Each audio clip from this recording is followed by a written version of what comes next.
The first question: how is it possible that by simply becoming aware at particular points in the breathing process, one can attain to enlightenment? How is it possible to become free from the unconscious by just being aware of such a small and momentary gap in the breathing? This question is significant, and to many minds this question would have occurred. So many things have to be understood. First, it is thought that spirituality is some difficult attainment. It is neither. It is neither difficult nor an attainment.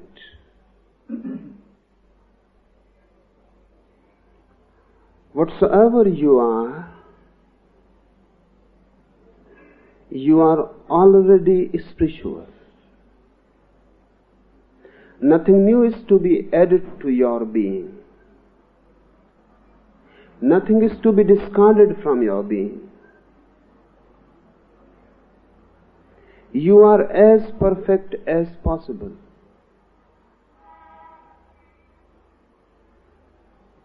It is not that you are going to be perfect somewhere in the future. It is not that you have to do something arduous to be yourself. It is not a journey to some other point, somewhere else. You are not going somewhere else. You are already there. That which is to be attained is already attained. This idea must go deep. Only then you will be able to understand why such simple techniques can help. If spirituality is some attainment, then of course it is going to be difficult. Not only difficult, but really impossible. If you are not already spiritual, you cannot be. You can never be. Because how one who is not spiritual can be spiritual? If you are not divine already, then there is no possibility. There is no way. And whatsoever effort you may make, efforts made by one who is not already divine cannot create divinity. If you are not divine, your efforts cannot create divinity.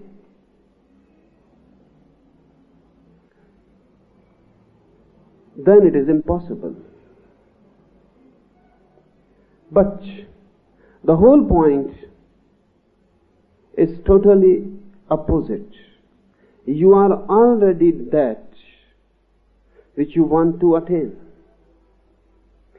The end of longing is already there, present in you.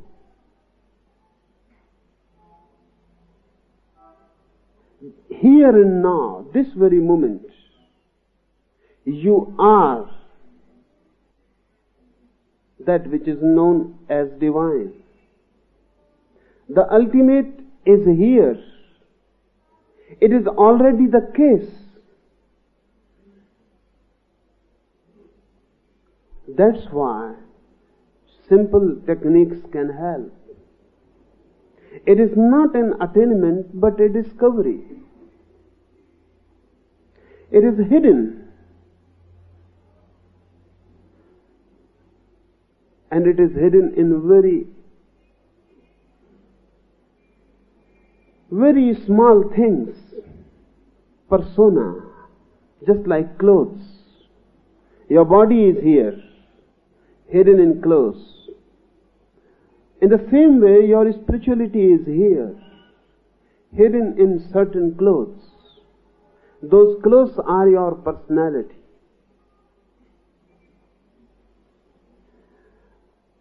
You can be naked just here and now. In the same way, you can be naked in your spirituality also. But you don't know what are the clothes. You don't know how you are hidden in them. You don't know how to be naked. You have been with clothes so long, for lives and lives and lives, you have been with clothes, and you have been so identified with the clothes, that now you don't think these are clothes, you think these clothes are you. That is the only barrier. For example, you have some treasures, but you have forgotten. Or you have not yet recognized that this is a treasure, and you go on begging in the street. You are a beggar. If someone says, go and look inside your house, you need not be a beggar.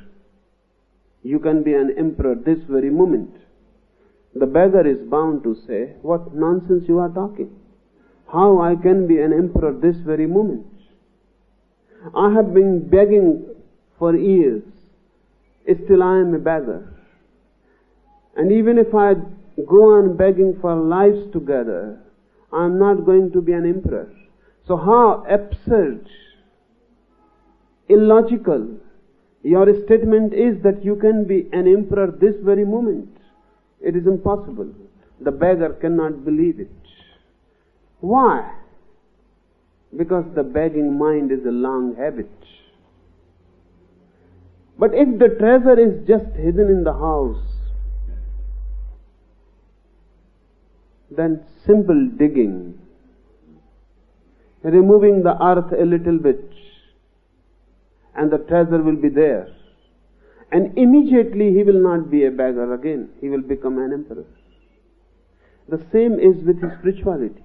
It is a hidden treasure. Nothing to be achieved somewhere in the future. You have not yet recognized it. It is there already in you. You are the treasure. But you go on begging. So simple techniques can help. Digging earth, removing a little bit is not a big effort. But you can become an emperor immediately. You have to dig a little bit to remove the earth. And when I say to remove the earth, it is not only symbolically that I am saying. Literally, your body is part of the earth. And you have become identified with the body. Remove this earth a little bit. Create a hole in it, and you will come to know the treasure. That's why this question will occur to many. Really, to everyone this question will occur. How small techniques like this, being aware of your breathing, being aware of the incoming breath, outgoing breath, and then realizing the interval between the two. Is this enough? Such a simple thing? Is this enough for enlightenment? Is this only the difference between you and a Buddha? That you have not realized the gap between two breaths, and Buddha has realized only this much? It seems illogical. The distance is vast between a Buddha and you. The distance seems infinite.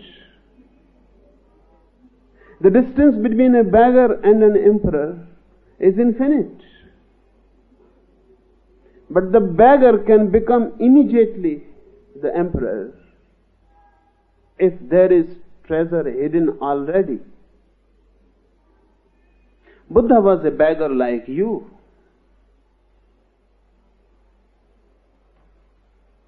He was not a Buddha always. On a particular point, the beggar died and he became the master. This is not a gradual process really. It is not that Buddha goes on accumulating. Then one day he is not the beggar but becomes the emperor. No. A beggar can never become an emperor if it is going to be an accumulation. He will remain a beggar.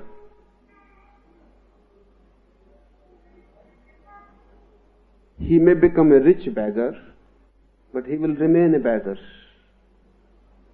And a rich beggar is a bigger beggar than a poor beggar. Suddenly one day Buddha realizes the inner treasure. He is no more a beggar. He becomes the master. The distance between Siddhartha Gautam and Gautam Buddha is infinite. It is the same distance that is between you and a Buddha.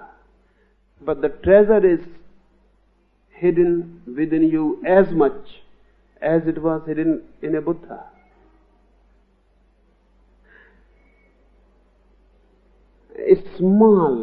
A very small technique can be helpful.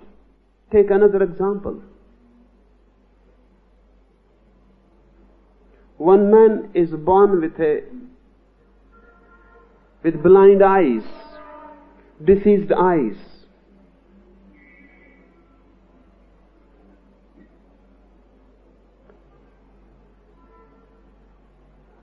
For a blind man, the world is a different thing.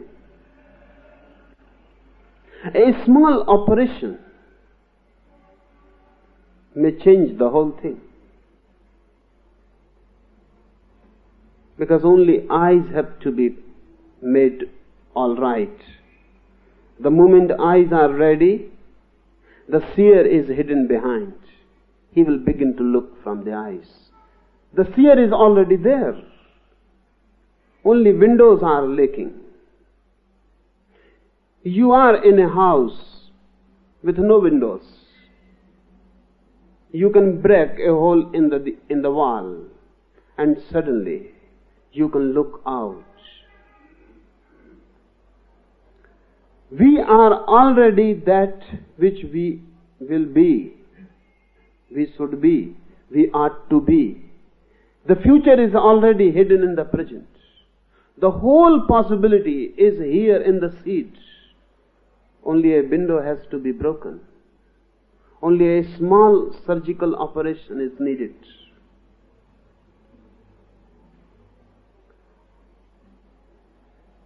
If you can understand this, that spirituality is already there, already the case,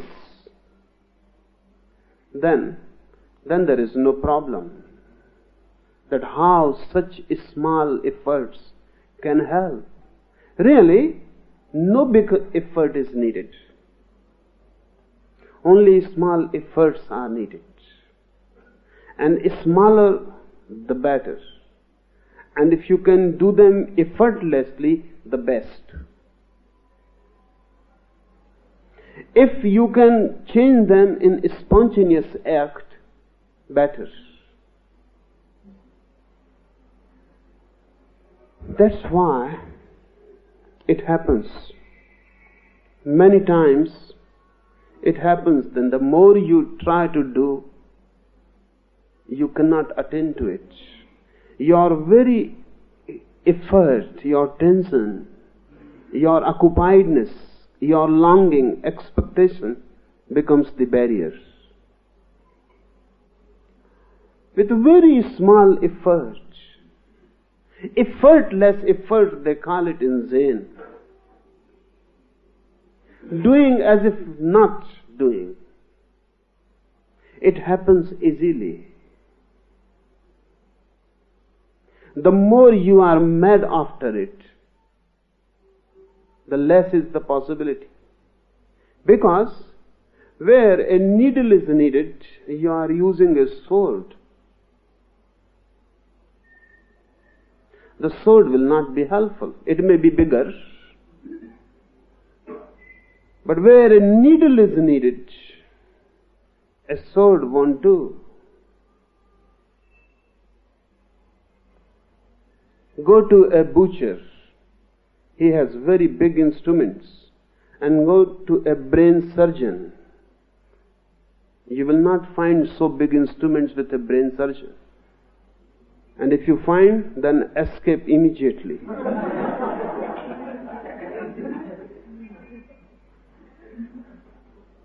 A brain surgeon is not a butcher. He needs very small instruments. The smaller, the better. Spiritual techniques are more subtle. They are not grass. They cannot be.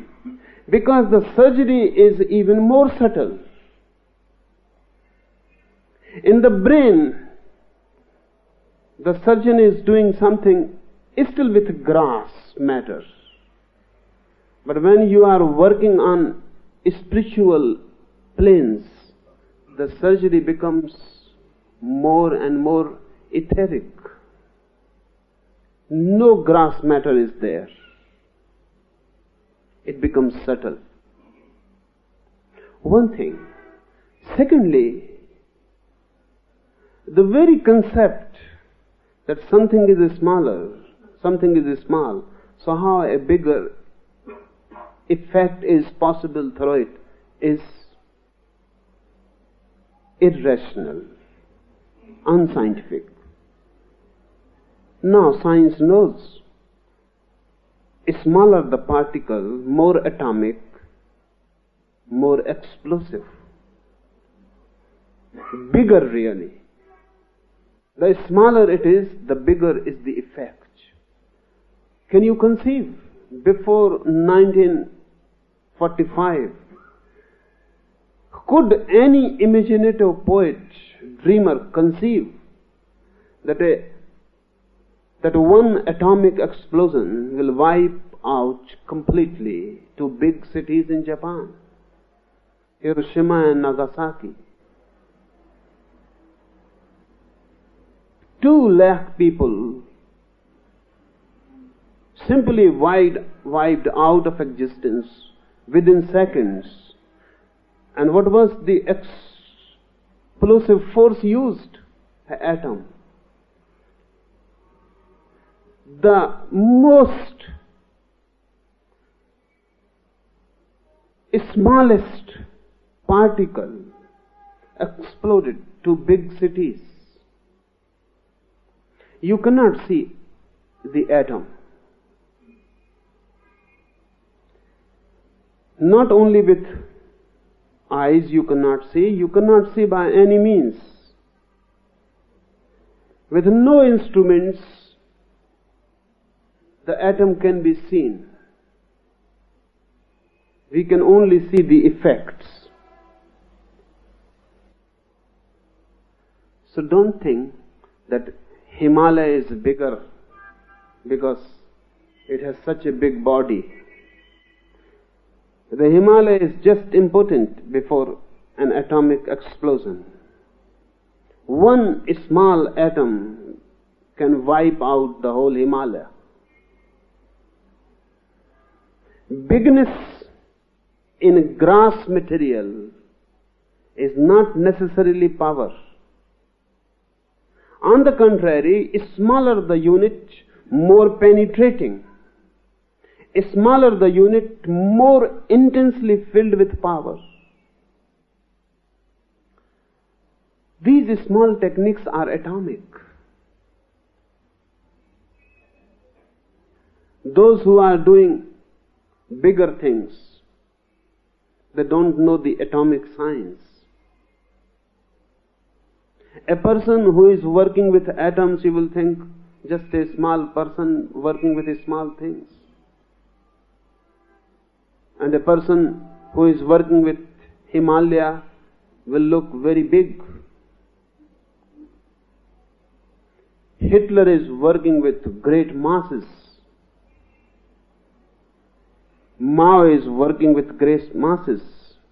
And Einstein and Planck, they are working in their labs with small units of matter, energy particles. But ultimately, before Einstein's research, politicians are just impotent. They are working on a bigger canvas, but they don't know the secret of the small unit. Moralists always work on big planes, but grass, the thing looks very big.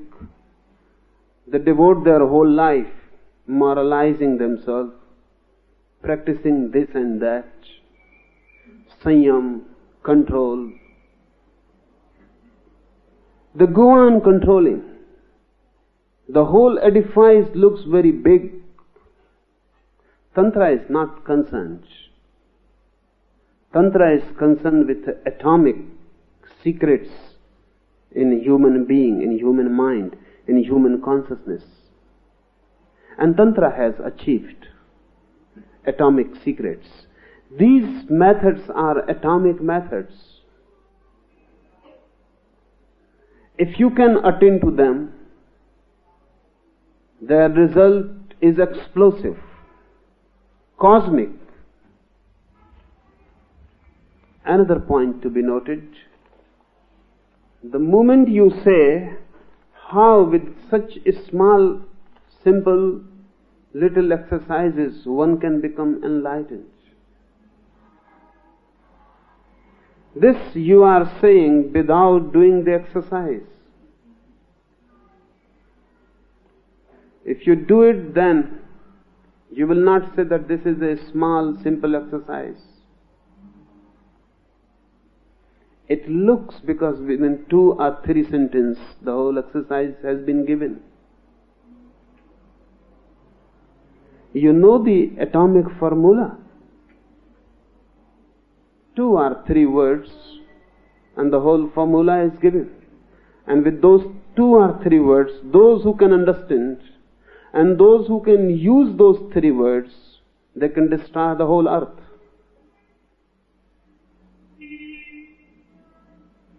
But the formula is very small. These are formulas.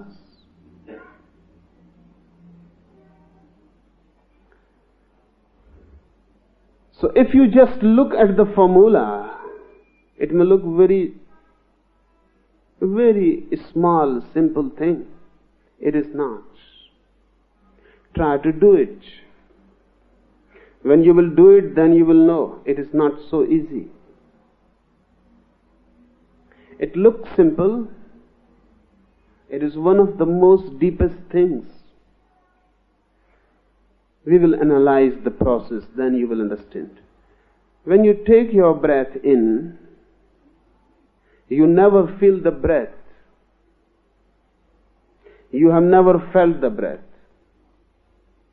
You will immediately deny. You will say, this is not right. We may not be conscious continuously, but we feel the breath. No. You don't feel the breath, you feel the passage. Look at the sea. Waves are there. You see the waves. But those waves are created by air, wind. You don't see the wind. You see the effect on the water.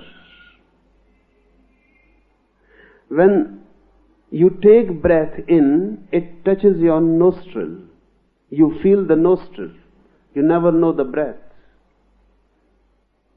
It goes down, you feel the passage. It comes back, again you feel the passage. You never feel the breath. You just feel the touch on the passage. This is not meant. When Shiva says, be aware, First you will become aware of the passage. When you become completely aware of the passage, then only you will begin by and by to be aware of the breath itself. And when you become aware of the breath, then you will be capable to be aware of the gap, the interval. It is not so easy. As it looks, it is not so easy.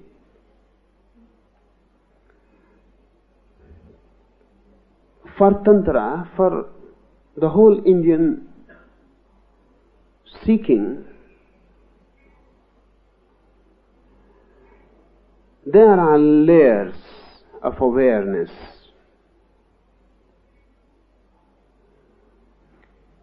If I embrace you,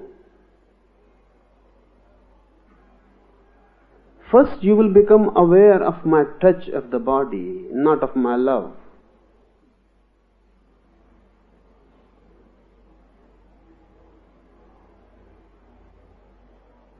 My love is not so gross. And ordinarily we never become aware of love. We are aware only of the bodies in movement. We know loving movements, we know non-loving movements. But we have never known love itself. If I kiss you, you become aware of the touch, not of my love. That love is a very subtle thing. And unless you become aware of my love, the kiss is just dead. It means nothing. If you can become aware of my love, then only you can become aware of me. Because that again is a deeper layer. The breath goes in, you feel the touch, not the breath. But you are not even aware of that touch. If something is wrong, only then you feel it. You have some difficulty in breathing, then you feel it. Otherwise, you are not aware. The first step will be to be aware of the passage, where breath is felt, touching. Then your sensitivity will grow. It will take years to become so sensitive that not the touch but the movement of breath is known. Then Tantra says you have known prana, the vitality. And only then the gap where breath stops, where breath is not moving, or the center where breath touches the center, or the fusion point, or the turning where breath, the ingoing breath becomes outgoing.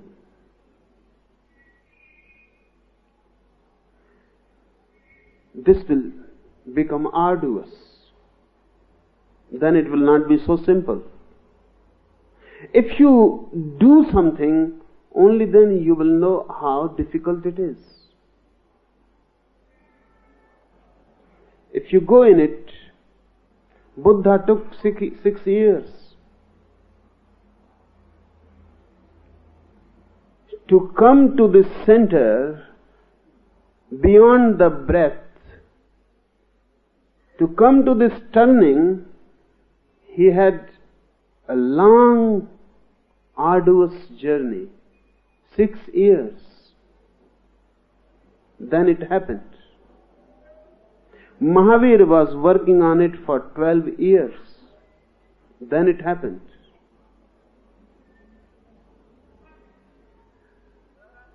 But the formula is simple. And theoretically, this can happen this very moment. Theoretically, remember. There is no barrier theoretically why it should not happen this very moment, except you. You are the barriers. This can happen this very moment. The treasure is there. The method is known to you. You can dig. But you will not dig.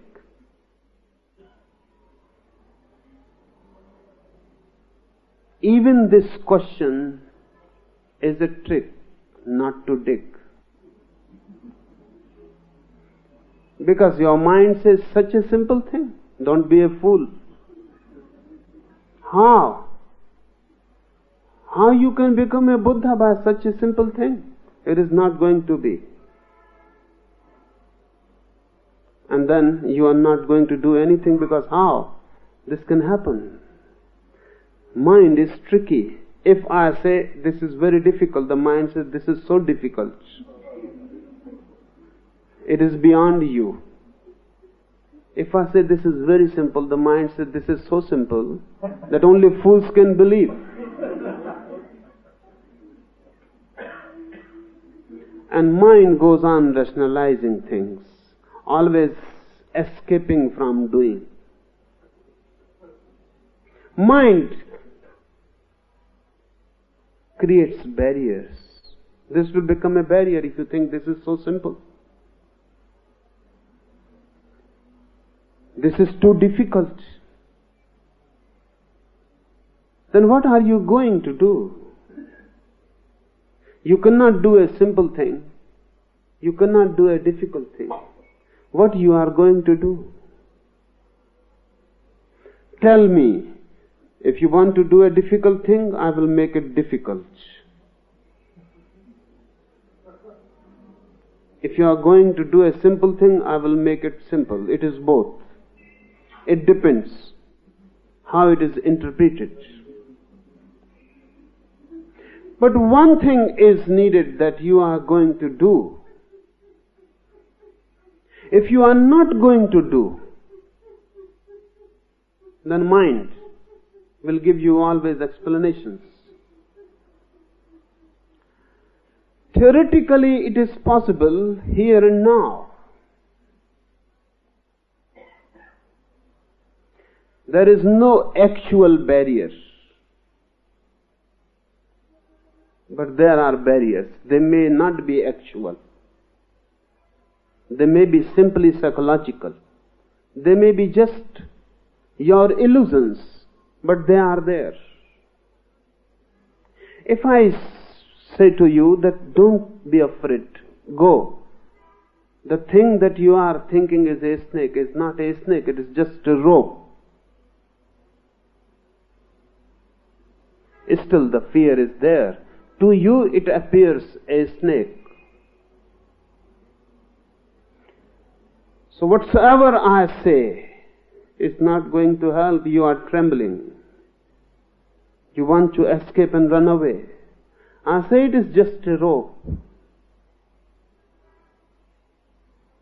Your mind will say this man may be in conspiracy with the snake.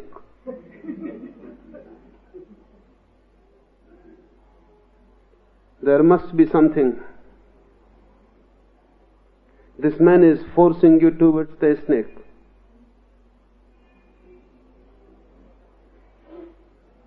He may be interested in your death or something else. If I try to convince you too much that this is a rope, that will only show that I am somehow interested to force you towards the snake. I say to you, theoretically it is possible to see rope as rope this very moment, but your mind will create many, many problems. In reality, there is no dilemma. In reality, there is no problem. Never has been, never will be. In mind, there are problems. And you look at reality through the mind. So the reality becomes problematic. Your mind works like a prism. It divides and creates problems. And not only that, it creates solutions also. First it creates problems, then it creates solutions which become deeper problems. Because in fact there are no problems to be solved. Reality is absolutely unproblematic. There is no problem. But you cannot see without problems. Wherever you see, you create problems. Your look is problematic. I told you this technique. Now the mind says this is so simple. Why? Why the mind says this is so simple? When for the first time a steam engine was invented, no one believed it. It looked so simple, unbelievable. Just the same steam that you know in your kitchen, in your kettle, the same steam running an engine, running hundreds and hundreds passengers, so much load. The same steam you are acquainted well. This is not believable. And if the engine runs, you know what happened in England? When the first train started, no one was ready to sit in it. No one.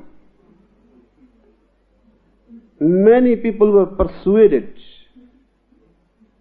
bribed. They were given money to sit in the train.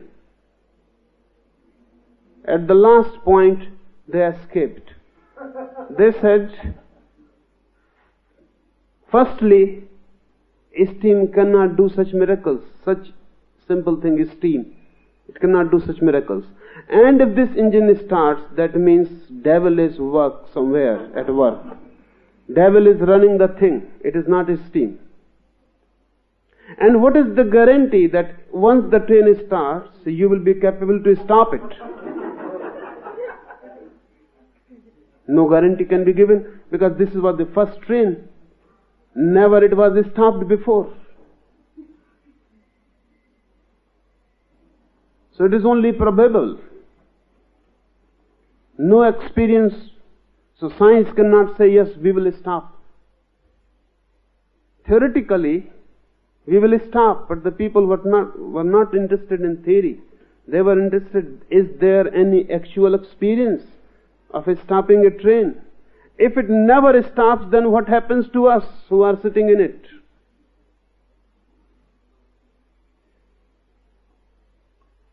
So 12 criminals from the jail were brought as passengers. Anyhow, they were going to die. Anyhow, they were sentenced for death. So there was no problem if the train is not going to stop. Then the mad driver who thinks that it is going to stop, and the scientist who has invented it, and these 12 passengers, who were anyhow going to be killed, they will be killed. Such a simple thing as steam. But now no one says this, because now it is working and you know it. Everything is simple. Reality is simple.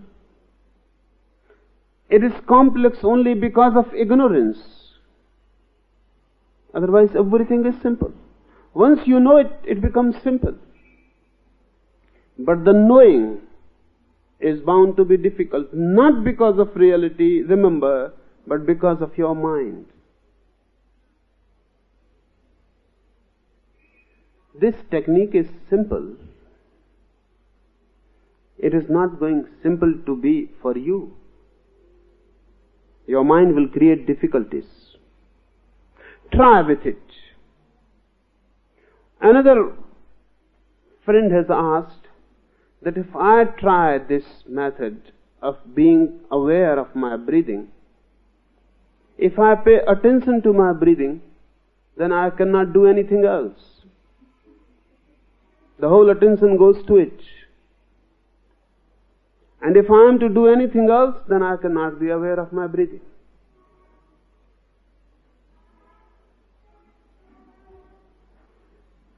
It will happen. So, in the beginning, choose a particular period in the morning or in the evening or any time. For 1 hour, just do the exercise, don't do anything.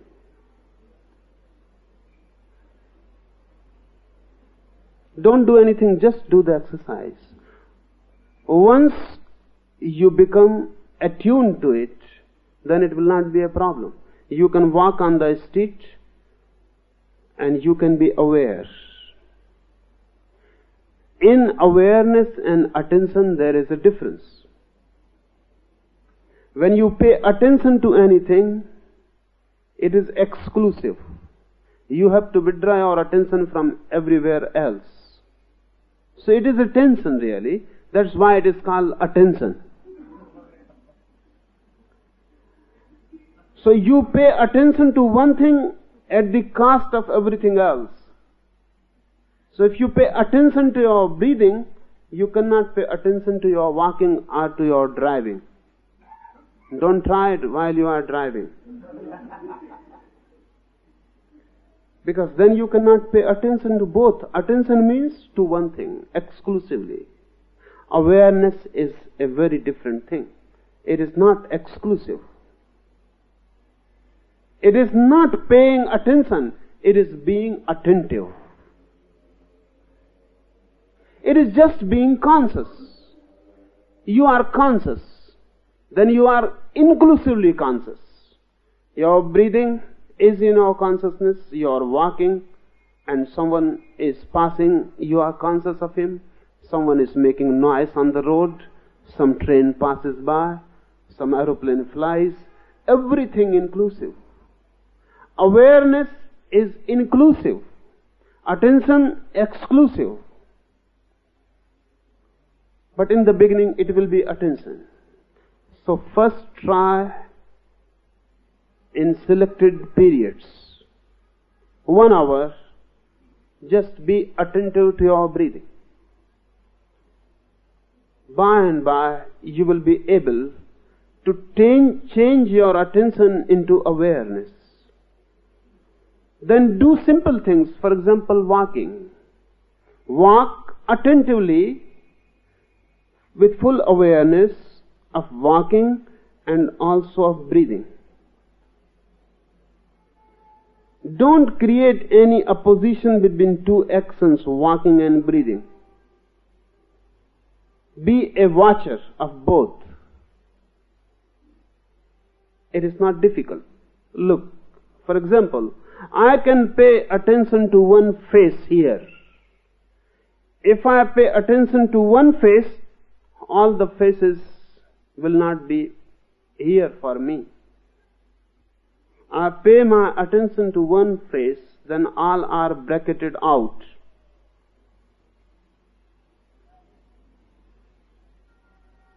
If I pay attention only to the nose on that face, then the whole face, remaining face is bracketed out. I can go on narrowing down my attention to a single point. The reverse is also possible. I pay attention to the whole face. Then eyes and nose and everything are there. Then I make my focus great. I look at you not as individuals but as a group. Then the whole group is my attention. If I take you different from the noise that is going on the street, then I am bracketing out street. But I can look at you and the street as one whole. Then I can be aware of you and the street both. I can be aware of the whole cosmos. That depends how your focus is becoming greater and greater. But start from attention and remember that you have to grow into awareness. So choose a small period. The morning is good because you are fresh. Energies are vital. Everything is rising. You are more alive in the morning. Physiologists say not only more alive, your height is a little more in the morning than in the evening. Your height. If you are 6 feet, then in the morning you are 6 feet half inch. And in the evening you remain 6 feet. Half inch is lost. Because your backbone settles down when it is tired. So in the morning, you are fresh, young, alive, with more energy. Do this. Don't make meditation the last thing on your schedule. Make it the first.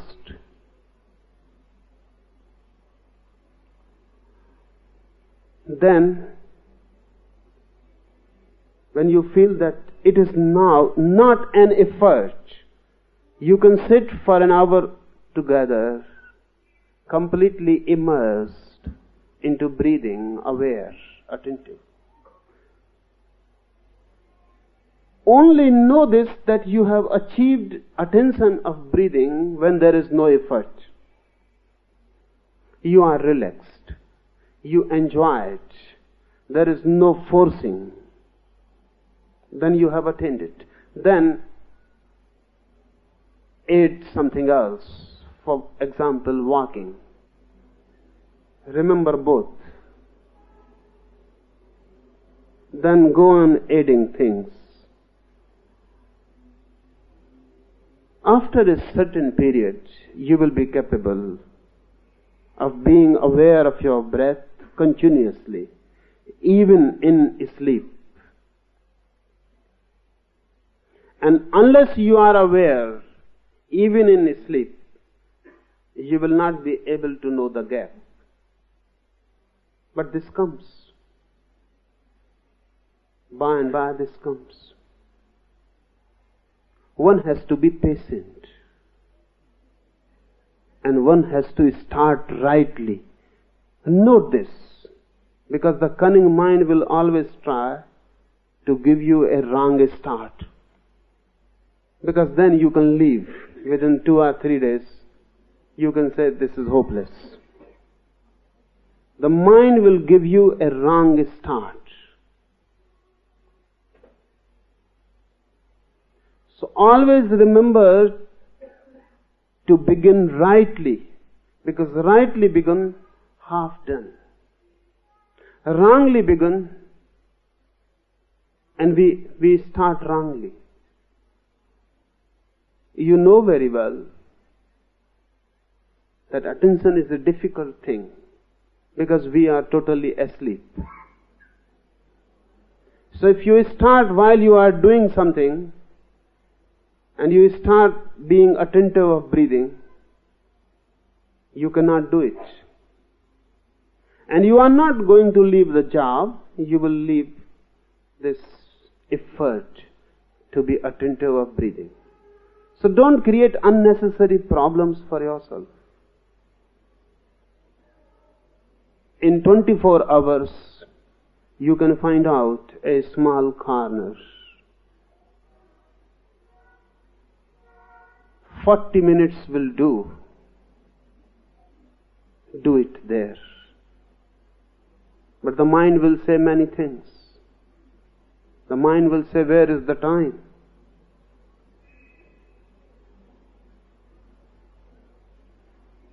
Already too much work to be done. Where is the time?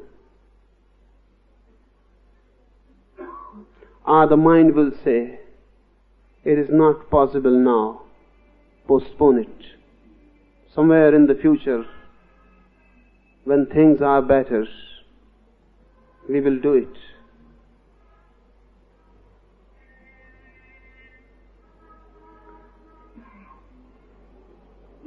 Beware what your mind says to you. Don't be too trusting of the mind. And we are never doubtful.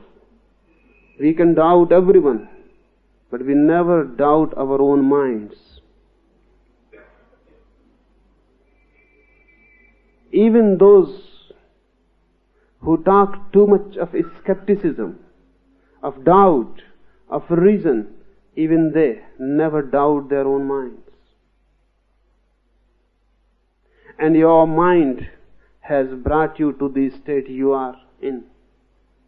If you are in a hell, your mind has brought you to this hell. And you never doubt this guide. You can doubt any teacher, any master, but you never doubt your mind. With unflinching faith, you move with your mind as the Guru. And your mind has brought you to the mess, the misery you are. So if you are going to doubt anything, doubt first your own mind. And whenever your mind says something, think thrice.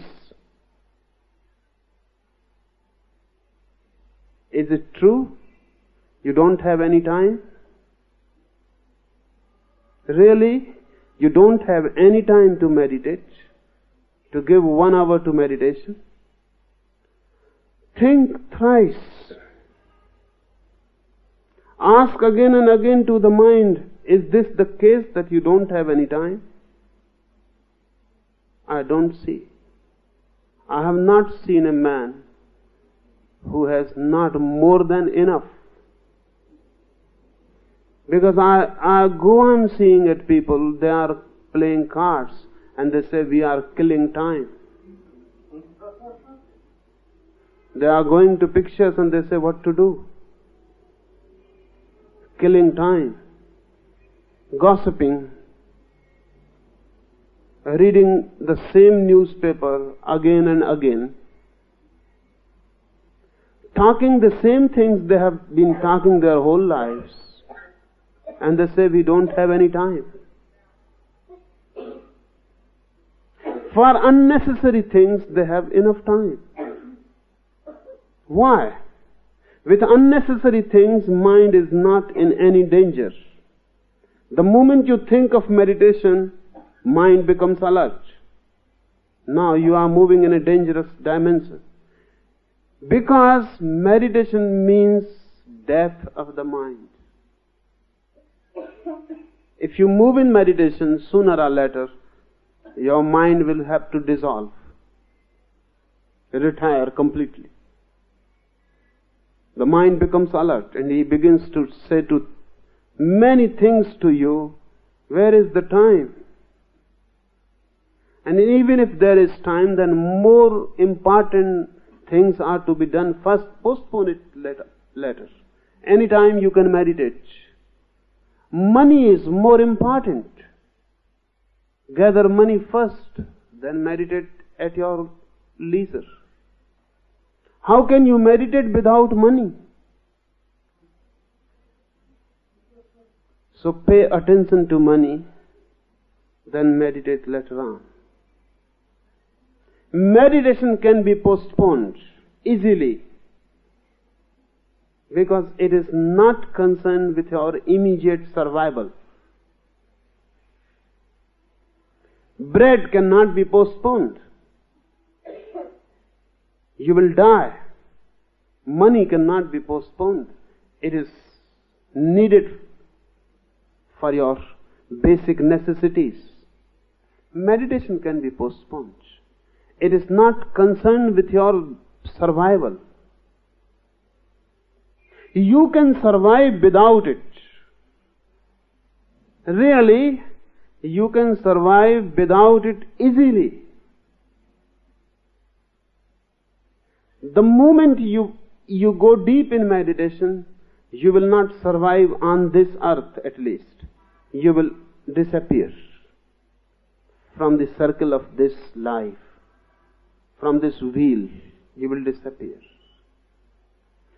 So meditation is like death. Mind becomes afraid. Meditation is like love. Mind becomes afraid. Postpone. And you can go on postponing ad infinitum.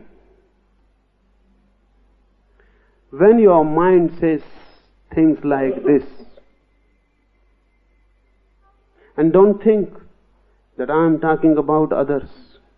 I am talking particularly about you.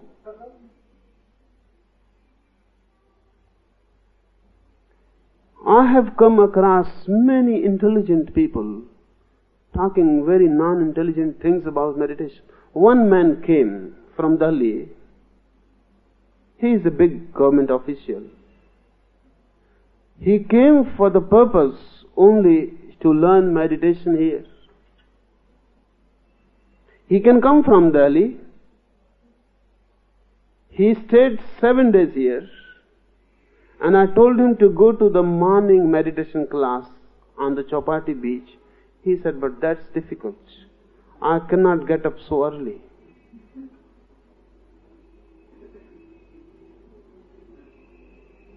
And he will never think what his mind has told him.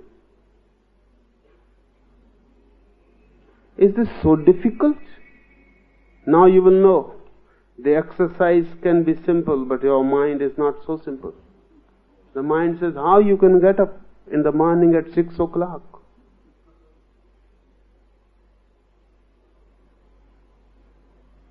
I was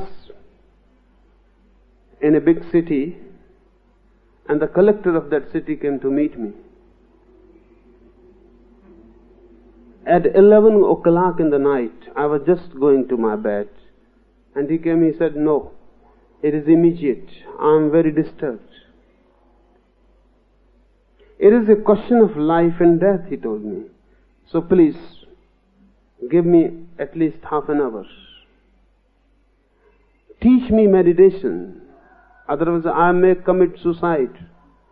I am very much disturbed. And I am so frustrated that if something is not going to happen in my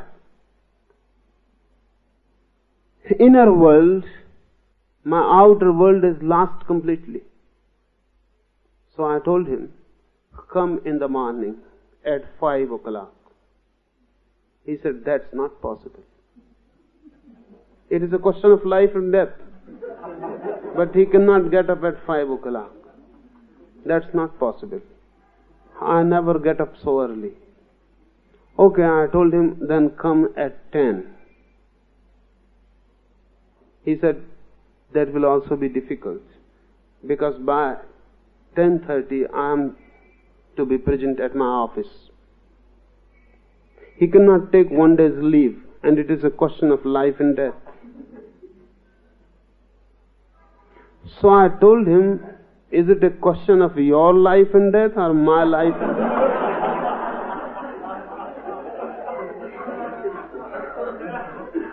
Whose?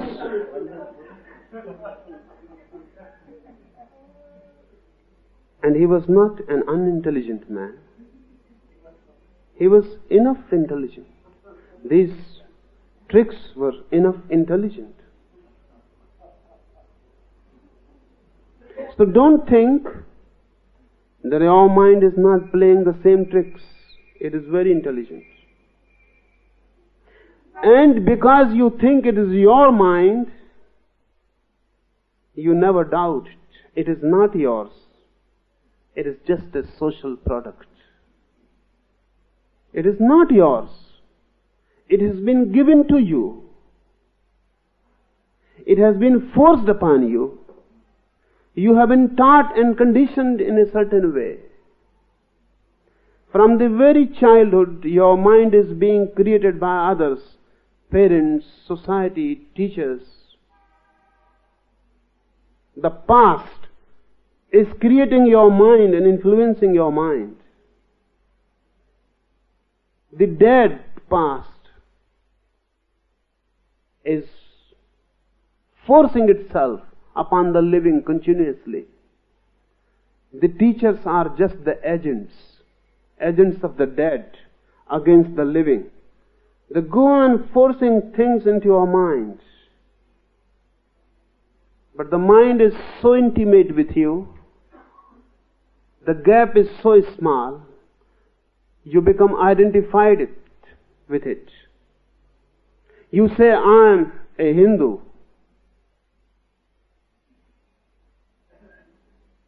Think again, reconsider it. You are not a Hindu.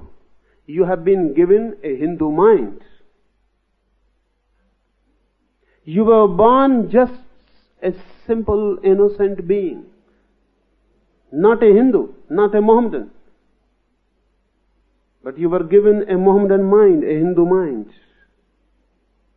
You were forced, encaged, imprisoned in a particular conditioning. And then life goes on adding to this mind. And this mind becomes heavy on you.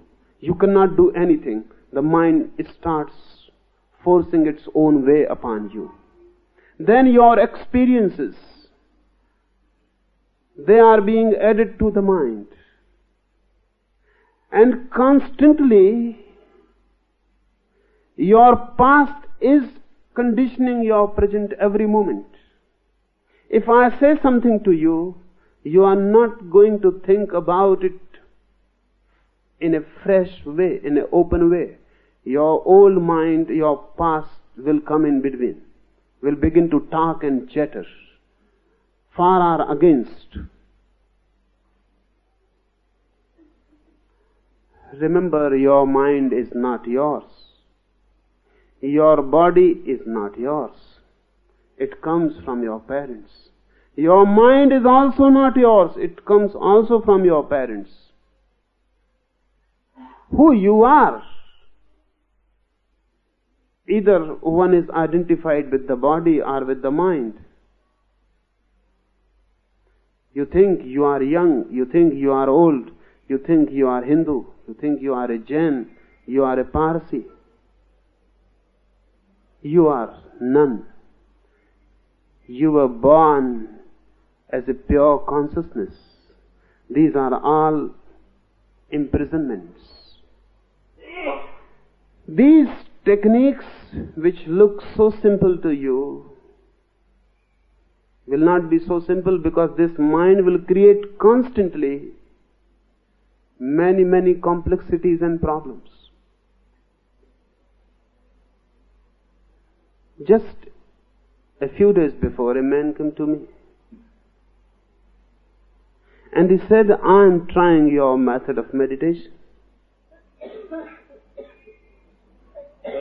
but tell me in what scripture it is given. Because if you can convince me that in my religious scripture it is given, then it will be easier for me to do. But why it will be easier for him to do if it is written in the scripture? Because then the mind will not create problems. The mind will say, okay, this belongs to us, do it. If it is not written in the scripture, then the mind says, what are you doing? The mind goes against it. I asked the man, you have been doing this method for 3 months, how are you feeling? He said, wonderful. I am feeling very wonderful. But tell me, give some authority from the scripture. His own feeling is not an authority at all. He says, I am feeling wonderful. I have become more silent, more peaceful, more loving. I am feeling wonderful. But his own experience is not the authority. The mind asks authority in the past. I told him, it is not written anywhere in your scripture. Rather, many things which are against to this technique are written. His face became sad, and he said, then it will be difficult for me to do it and continue. Why? His own experience is of no value. The past, the conditioning, the mind, it is constantly molding you and destroying your present. So remember and be aware. Be skeptical and doubting about your mind. Don't trust it. And if you can attain to such maturity of not trusting your mind,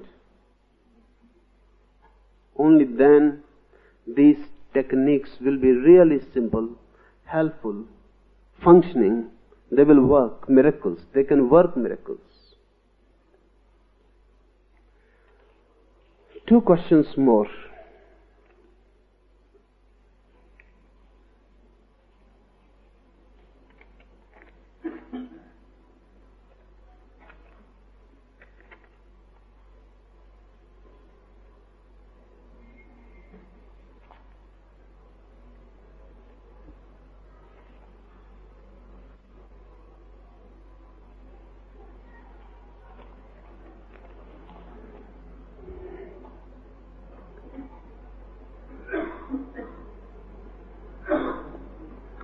These techniques, these methods cannot be understood intellectually at all. I am trying the impossible. But then why I am trying?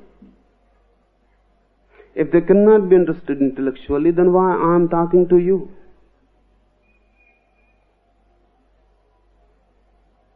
They cannot be understood intellectually, but there is no other way to make you aware of certain techniques which can change your life totally. You can understand only intellect. This is a problem. You cannot understand anything else. You can understand only the intellect. And these techniques cannot be understood intellectually. So how to communicate?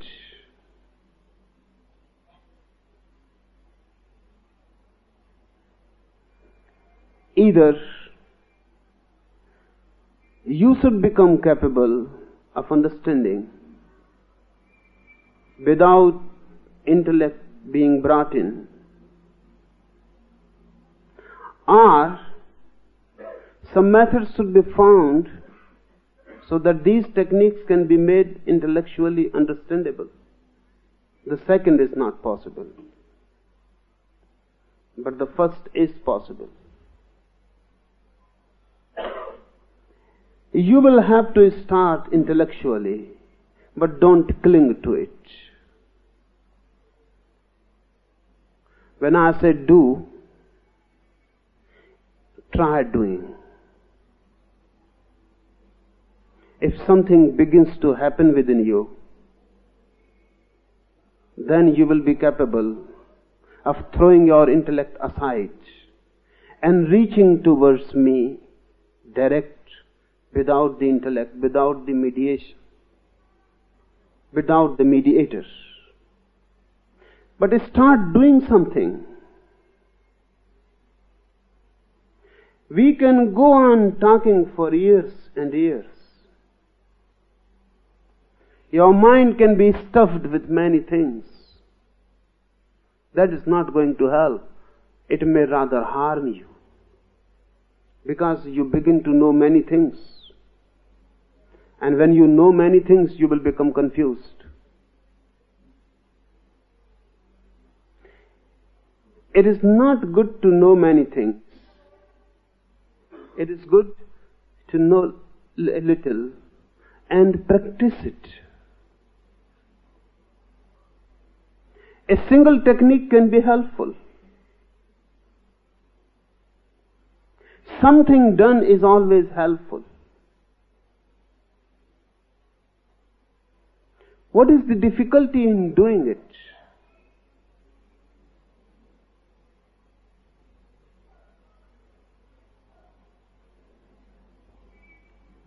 Deep down somewhere,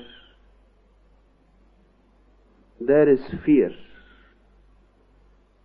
If you do it, the fear is, it may be that something starts happening. That is the fear. It may look paradoxical, but I have been meeting so many persons. They think they want to change.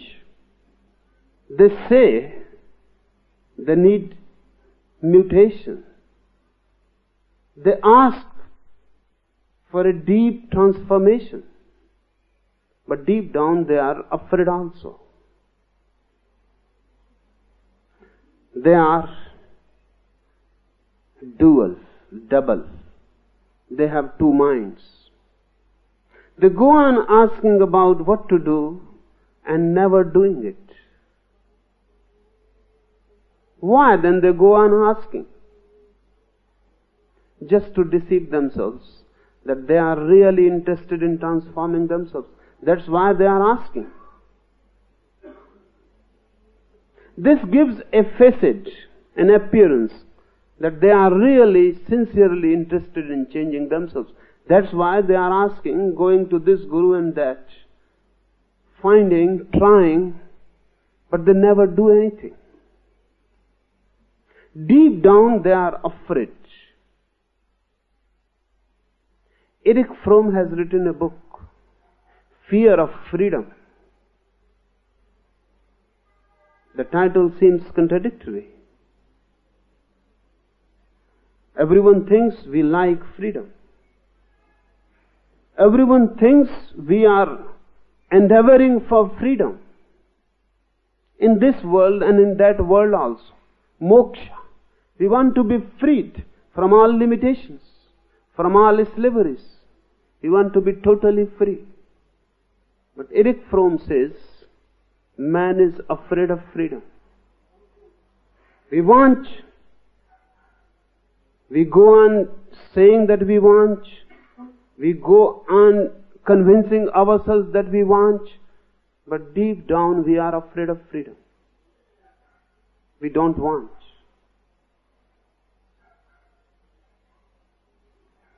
Why? Why this duality? Freedom creates fear, and meditation is the deepest freedom possible.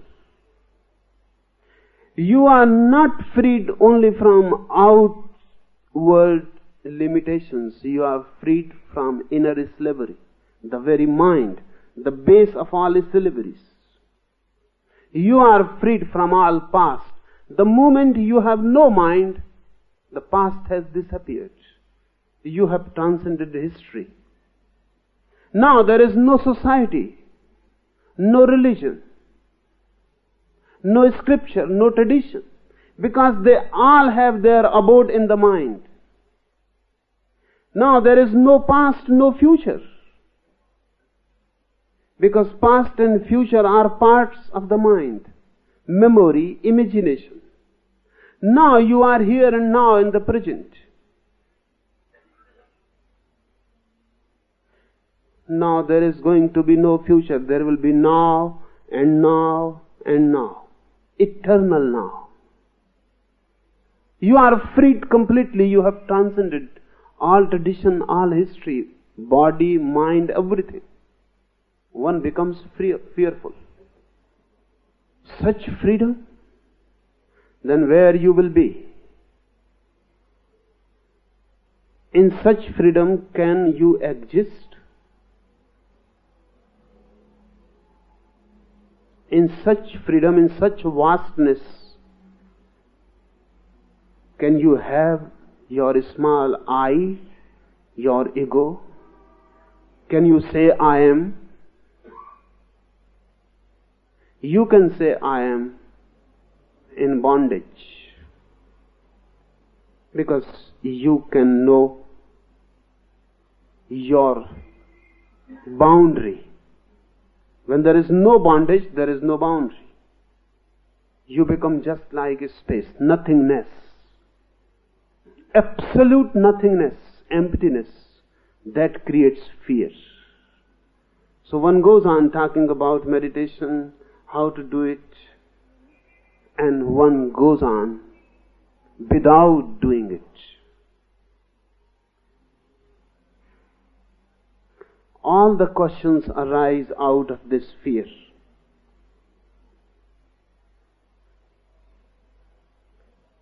Feel this fear. If you know it, it will disappear. If you don't know it, it will continue. Are you ready to die in the spiritual sense? Are you ready to be not?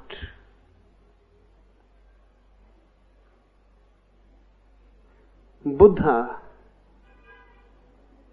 whenever anyone will come to him, will say,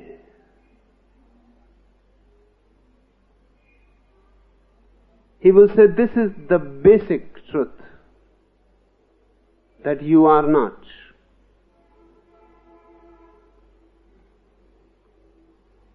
And because you are not, you cannot die, you cannot be born. And because you are not, you cannot be in suffering, in bondage. Are you ready to accept this? Buddha will ask, are you ready to accept this? If you are not ready to accept this, then don't try meditation first. First try whether really you are or you are not. Meditate on this first. Is there any self? Is there any substance within? Or you are just a combination? If you go to find out, you will find your body a combination. Something has come from your mother, something has come from your father, and all else has come from food. This is your body. In this body you are not, there is no self. Contemplate on the mind. Something has come from here, something from there. Mind has nothing as original. Just accumulation. Find out, is there any self in the mind? If you move deep, you will find your identity just like onion.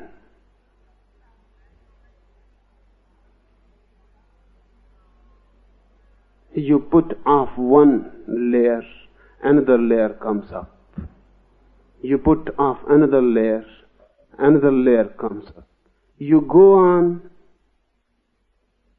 putting layers off, and ultimately you come to a nothingness. All the layers thrown, there is nothing inside. Body and mind are like onions. When you have put body and mind both off, then you come to encounter a nothingness, an abyss, a bottomless void. Buddha has called it Sunya. To encounter this Sunya, to encounter this void, creates fear.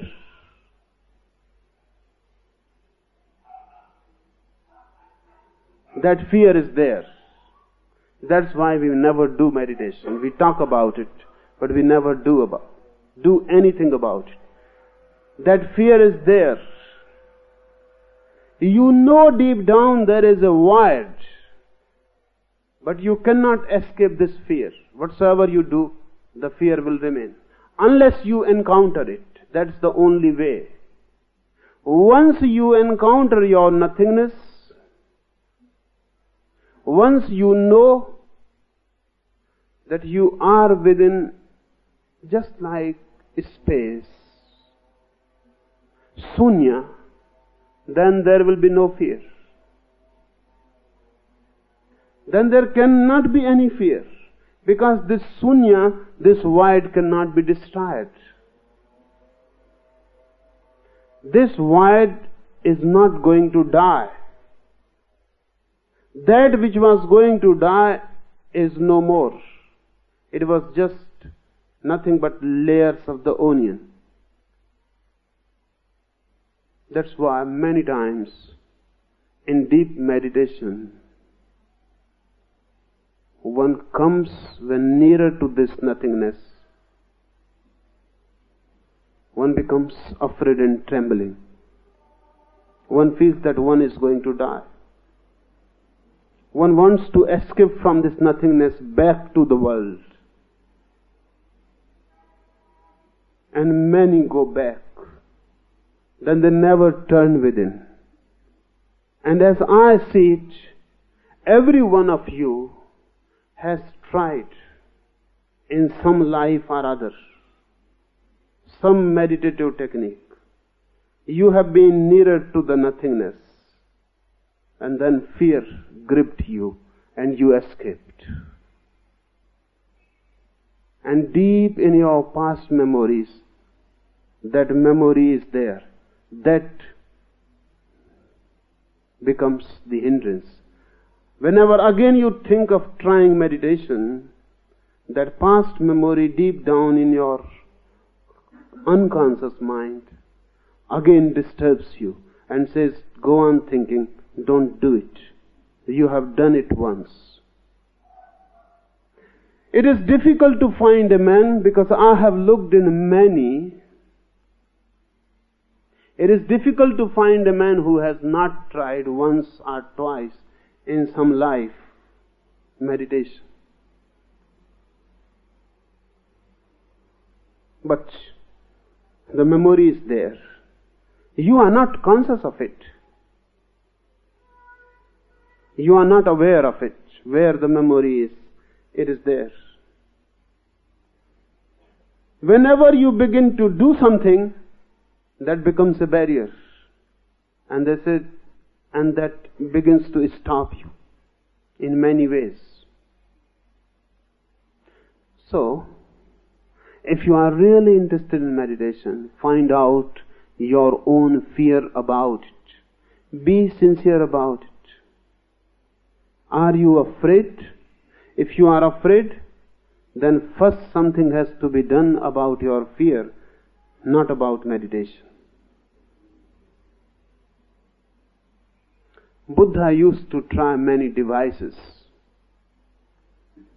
If someone will say to him that I am afraid of trying meditation, and this is a must.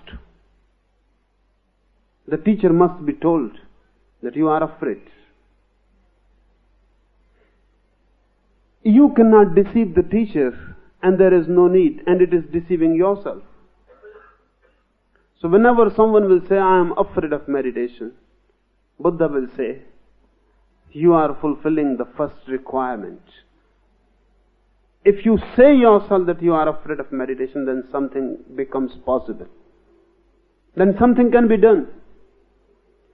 Because you have uncovered a deep thing. So what is the fear? Meditate on it. Go and dig where it comes from. What is the source?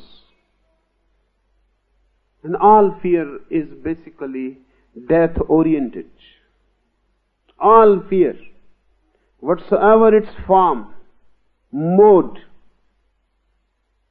whatsoever its shape, name, all fear is death-oriented.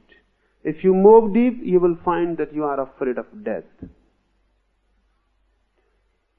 If someone will come to Buddha and will say that I am afraid of death, I have found out, then Buddha will say, go to the burning heart, go to the cemetery, and meditate on funeral pyres. People are dying daily. They will be burnt. You just remain there on Margat. Meditate on their burning fires. When their family members have gone, you remain there. Just look in the fire, the burning body, everything becoming smoke. You just look in it deeply. Don't think, just meditate on it. 3 months, 6 months, 9 months. When it becomes a certainty to you that death cannot be escaped, when it becomes absolutely certain that death is the way of life, that death is implied in life, that death is going to be, there is no way out, you are already in. Only then come to me. Meditating on death, seeing every day, night and day, dead bodies being burnt, dissolved into ashes. Just smoke remains and disappears. Meditating for months together, the certainty will arise that death is certain. The only certainty really. The only thing certain in life is death. Everything is uncertain. Maybe, may not be. But you cannot say maybe, may not be for death. It is. It is going to be. It has already occurred. The moment you entered life, you entered death. Now nothing can be done about it. When this certainty will arise, the man will come back and he will say, now nothing can be done about death. Death is certain. When death is certain, there is no fear. Fear is always with things which can be changed. If death is to be, fear disappears. If you can change, if you can do something about death, then fear will remain. If nothing can be done, you are already in it. It is absolutely certain. Fear disappears. And when fear of death disappears, Buddha will allow to meditate.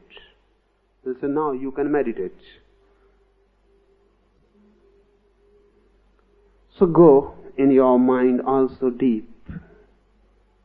Listening to these techniques will be helpful only when your inner barriers are broken, inner fears disappear, and you are certain that death is the reality.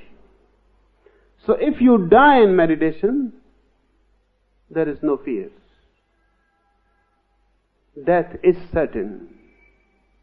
So even if death occurs in meditation, there is no fear. Only then you can move. And then you can move a rocket speed. Because the barriers are not there. The time is taken not by distance but the barriers. You can move this very moment. If there is no barrier, you are already there. Only the barriers. It is a hurdle race. And you go on putting more and more hurdles. You feel good. When you cross a hurdle, you feel good. Now I have crossed the hurdle. And the idiocy of it, the foolishness of it is this, that the hurdle was placed by you in the first place. It was never there. You go on placing hurdles, then jumping upon them, then feeling good, then you go on putting more hurdles and jumping. And you move in a circle and never reach to the center. Mind creates hurdles because mind is afraid. It will give you many explanations why you are not doing meditation. Don't believe it. Go deep, find out the basic cause. Why one person goes on talking about food and never eats? What is the problem? The man seems mad. One man goes on talking about love and never loves. One man goes on talking about something and never doing anything about it. This talking becomes obsessive. It becomes a compulsion. One goes on, one feels that talking is as if something doing. By talking you are doing something. One feels at ease. One is doing something, at least talking, at least reading, at least listening. This is not doing. This is deceptive. Don't fall in the deception. I will be talking here about these 112 methods, not to feed your mind, not to make you more knowledgeable, not to make you more informed. I am not trying to make you a Pandit.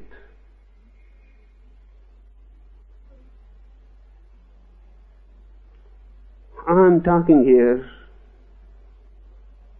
to give you a certain technique which can change your life. So whichever method appeals to you, don't start talking about it. Do it. Be silent about it and do it. Your mind will raise many questions. Just inquire deeply first. Before asking me, inquire deeply first. Are those questions really significant? Or your mind is just deceiving you? Do, then ask. Then your questioning becomes practical.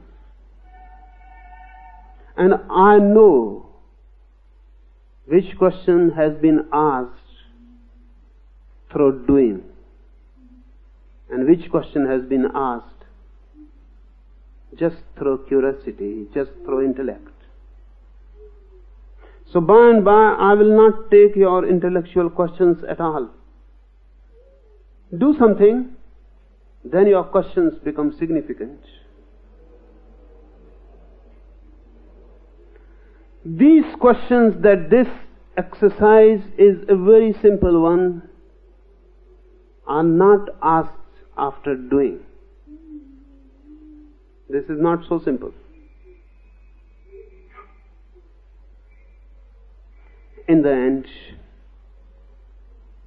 I must repeat again, you are already the truth. Only a certain awakening is needed. You are not to go anywhere else. You are to go into yourself. And the going is possible this very moment. If you can put aside your mind, you enter here and now. If you cannot put your mind aside, these techniques are for putting your mind aside. These techniques are really not for meditation, they are for putting the mind aside. Once the mind is not there, you are there. I think this is enough for today, or even more than enough.